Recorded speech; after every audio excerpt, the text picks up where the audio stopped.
किसी ने क्या खूब कहा है कि समंदर ना सही पर एक नदी तो होनी चाहिए, तेरे शहर में जिंदगी कहीं तो होनी चाहिए।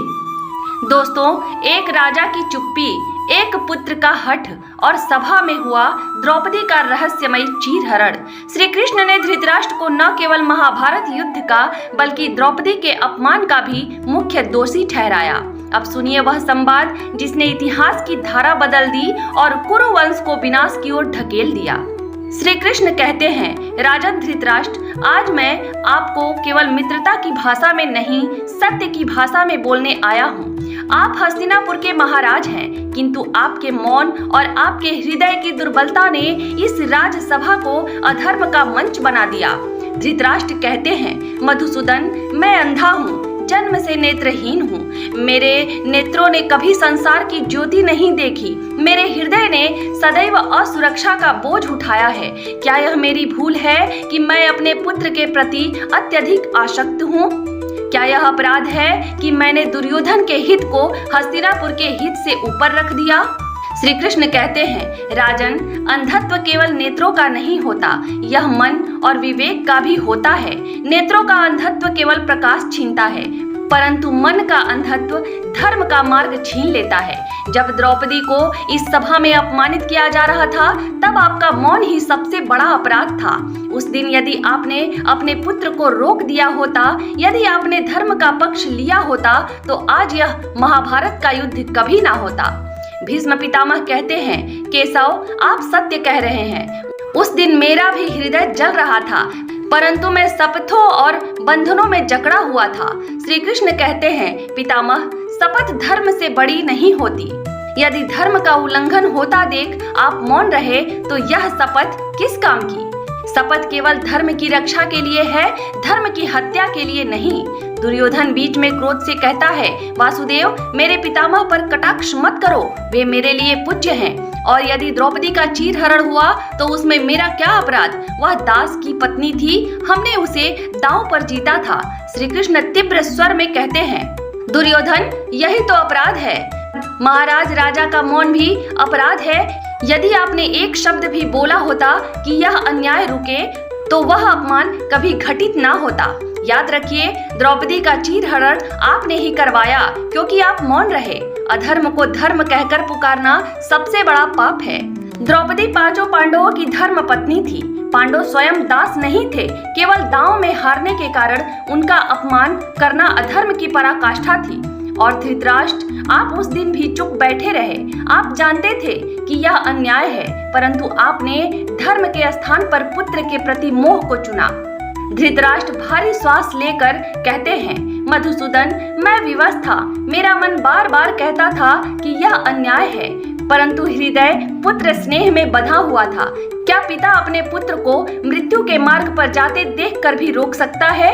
मैं उसे समझाना चाहता था, परंतु वह कभी नहीं मानता। श्री कृष्ण कहते हैं, राजन, पिता का धर्म केवल पुत्र से मोह करना नहीं है। पिता का धर्म है उसे धर्म के मार्ग पर चलाना।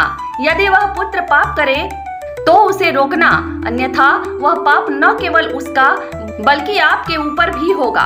आपने दुर्योधन को रोका नहीं, समझाया नहीं, और उसका अपराध आपके ऊपर भी है। भीष्म पितामह गंभीर स्वर में कहते हैं, राजन, कृष्ण का वचन सत्य है। धर्म का त्याग कर दिया जाए तो राज्य केवल मिट्टी का ढेर रह जाता है।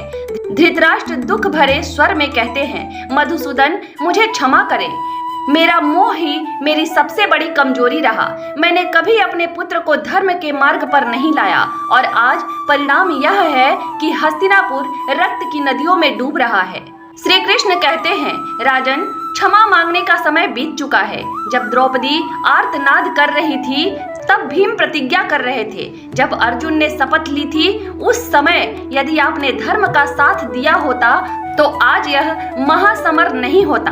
आप देख लीजिए, यह युद्ध केवल दुर्योधन की जिद नहीं, आपके मौन का परिणाम है। दुर्योधन गर्व से कहता है, मधुसूदन, आप मुझे दोषी ठहराते हैं, परंतु मैं पीछे हटने वाला नहीं। मैं हस्तिनापुर का राजकुमार हूँ। पांडवों को राज्य देना मेरी पराजय होगी। युद्ध ही मेरा मार्ग है। श्री कृष्ण धृतराष्ट्र की ओर देखते हुए कहते हैं, राजन, देखिए, यह है आपके पुत्र का स्वरूप। यही आपकी चुप्पी और मोह का परिणाम है। आप उसे रोक नहीं सके और अब समस्त भारतवर्ष को भस्म होते देख रहे हैं। धृतराष्ट्र पीड़ा में कराहते हुए कहते हैं, गोविंद, मेरा हृदय जल रहा है, मेरी आत्मा मुझे धिक्कार रही है। अब मैं केवल यही जानना चाहता हूँ कि क्या मेरी आत्मा को कभी शांति मिलेगी? श्री कृष्ण शांत किंतु कठोर स्वर में कहते हैं, राजन, शांति तभी मिलेगी जब आप सत्य को स्वीकार करेंगे। आप मान लें कि युद्ध और विनाश के सबसे बड़े दोषी आप स्वयं हैं, क्योंकि जिस दिन धर्म अपमानित हुआ उस दिन आप चुप रहे, और जो धर्म के पक्ष में मौन रहकर अधर्म को बढ़ावा देता है वह भी उतना ही दोषी है जितना अधर्म करने वाला। विदुर धीरे धीरे उठते हैं और गंभीर स्वर में कहते हैं, महाराज धृतराष्ट्र, यह सभा केवल आज के अपराधों की साक्षी नहीं है। इस सभा के गर्भ में एक और रहस्य छिपा है, वह रहस्य जिसे बहुतों ने भुला दिया, परंतु उसका प्रतिध्वनि आज भी गूंज रही है। धृतराष्ट्र चौंक कर कहते हैं, विदुर, किस रहस्य की बात कर रहे हो तुम? क्या कोई और पाप शेष है जिसका बोझ मेरे हृदय पर लादना चाहते हो? विदुर कहते हैं, राजन, यह सभा उस समय भी मौन रही थी जब आपके ही कुल में अन्याय की नींव रखी गई थी। क्या आपको स्मरण है जिस समय गांधारी को अंधत्व का व्रत धारण करने पर विवश किया गया, तब किसी ने आवाज नहीं उठाई। वह त्याग धर्म का नहीं था बल्कि बंधन का प्रतीक था, और उसी बंधन ने आपके पुत्रों के हृदय में विष बोया। भीष्म पितामह गहरी सांस लेकर कहते हैं, विदुर, तुम जो कह रहे हो वो सत्य है। उस दिन मैंने भी मौन साधा था, सोचा था कि यह तपस्या है, परंतु अब समझ आता है कि वह अन्याय था। स्त्री को उसके अधिकारों से वंचित करना, उसे कृत्रिम अंधकार में ढकेलना, यही वह बीज था जिससे दुर्योधन का अंधकार अंकुरित हुआ। श्री कृष्ण गंभीर और रहस्यमय स्वर में कहते हैं, हाँ पितामह, यही वह रहस्य है जिसे अब तक किसी ने स्पष्ट नहीं किया। गांधारी का कृत्रिम अंधत्व, धृतराष्ट्र का जन्मजात अंधत्व और इस सभा का मौन, इन तीनों ने मिलकर धर्म का प्रकाश छीन लिया। जब प्रकाश ही न रहा तो अंधकार ने अधर्म को जन्म दिया। धृतराष्ट्र व्याकुल होकर कहते हैं, मधुसूदन, क्या आप यह कहना चाहते हैं कि यह महाभारत केवल मेरे पुत्र के अपराध का परिणाम नहीं बल्कि उस बीज का भी फल है जिसे बहुत पहले बो दिया गया था? श्री कृष्ण कहते हैं, राजन, यही सत्य है। धर्म की जड़ें केवल वर्तमान से नहीं अतीत से भी पोषित होती है।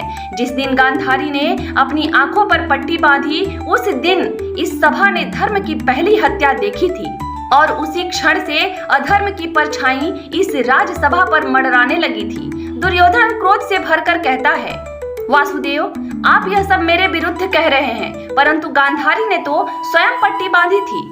यह उनका संकल्प था, उसमें मेरा क्या दोष? श्री कृष्ण रहस्यमयी मुस्कान के साथ कहते हैं, दुर्योधन, संकल्प तभी सार्थक होता है जब वह धर्म की रक्षा करे। यदि संकल्प धर्म को अंधकार में डाल दे तो वह त्याग नहीं, विनाश का कारण बनता है। गांधारी का संकल्प त्याग नहीं, विवशता थी, और वही विवशता तुम्हारे जन्म का मार्ग प्रशस्त कर गई। सभा में सन्नाटा छा जाता है। भीष्म धीरे से कहते हैं, यह वह सत्य है जो हम सबके हृदय में दबा था, परंतु कभी किसी ने उसे स्वीकार नहीं किया। अब जब यह उद्घाटित हुआ है तो स्पष्ट है कि यह युद्ध केवल एक पीढ़ी का नहीं, कई पीढ़ियों की भूल का परिणाम है। श्री कृष्ण अंतिम वचन कहते हैं, यही है रहस्य राजन। अधर्म कभी एक दिन में नहीं जन्म लेता, वह अतीत की भूलों का संगम होता है। आज जो रक्त बह रहा है वह केवल दुर्योधन के जिद का नहीं बल्कि इस सभा के पुराने अपराधों का परिणाम है, और जब तक मनुष्य अपने अतीत की भूलों का सामना नहीं करेगा तब तक शांति संभव नहीं। धृतराष्ट्र भारी मन से कहते हैं, विदुर, कृष्ण ने सत्य कहा, भीष्म ने भी स्वीकार किया, परंतु मेरे हृदय में अब भी एक पीड़ा है। तुम मेरे भाई हो, मेरे मार्गदर्शक रहे हो। बताओ, क्या सचमुच इस विनाश का कारण केवल मैं हूँ? क्या मेरी चुप्पी ही समस्त कुरुक्षेत्र का रक्त बहा रही है? विदुर गंभीर स्वर में उत्तर देते हैं, राजन, यदि सत्य सुनने का साहस है तो जान लीजिए, हाँ, यह विनाश आपके मौन से ही जन्मा है। धृतराष्ट्र व्याकुल होकर कहते हैं, परंतु विदुर, मैंने तो केवल पिता का धर्म निभाया, पुत्र से मोह करना क्या अपराध है? विदुर तीव्र स्वर में कहते हैं, राजन, मोह और धर्म में बहुत अंतर है। मोह अंधा करता है, धर्म नेत्र खोलता है।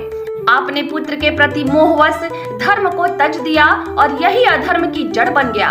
धृतराष्ट्र थरथराते स्वर में पूछते हैं, तो क्या मैं अपने पुत्र का शत्रु बन जाता यदि उसे रोकता?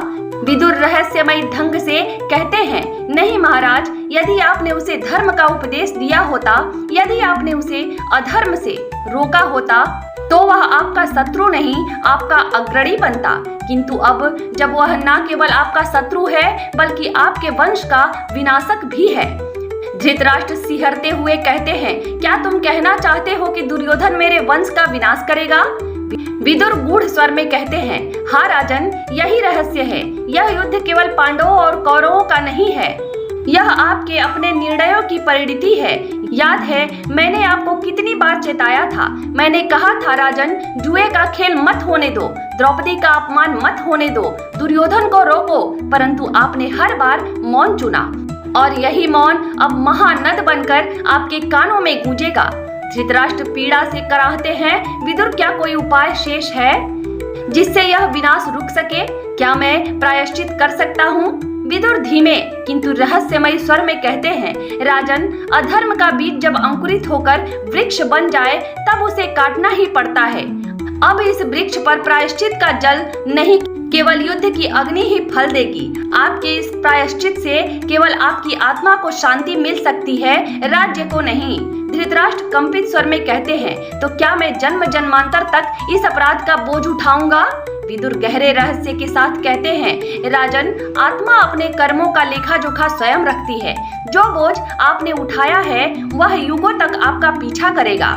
जब तक धर्म और अधर्म का नाम रहेगा, धृतराष्ट्र का नाम इस प्रश्न के साथ लिया जाएगा। क्या एक पिता का मोह पूरे वंश को डुबो सकता है? गांधारी कहती है, राजन, विदुर ने सत्य कहा, परंतु यह सत्य केवल आप तक सीमित नहीं है। इस विनाश का दोष केवल धृतराष्ट्र का नहीं, हम सबका है। धृतराष्ट्र व्याकुल स्वर में कहते हैं, देवी, तुम यहाँ कैसे? क्या तुम्हारे हृदय में भी मेरे प्रति यह आरोप है? गांधारी ने दृढ़ स्वर में कहा, हाँ महाराज, परंतु यह केवल आरोप नहीं, सत्य है। जब मैंने विवाह के क्षण से ही अपने नेत्रों पर पट्टी बांधी, तब मैंने सोचा था कि यह तपस्या है, पति के साथ का प्रतीक है, परंतु अब जानती हूँ यह मेरी सबसे बड़ी भूल थी। मैंने स्वयं को अंधकार में डालकर अपने पुत्रों के भविष्य को भी अंधकार में ढकेल दिया। विदुर रहस्यमय स्वर में कहते हैं, देवी, आपका यह स्वीकार इस सभा के लिए एक और दर्पण है। इस अंधकार ने केवल आपके नेत्र ही नहीं बल्कि आपके विवेक को भी हर लिया है।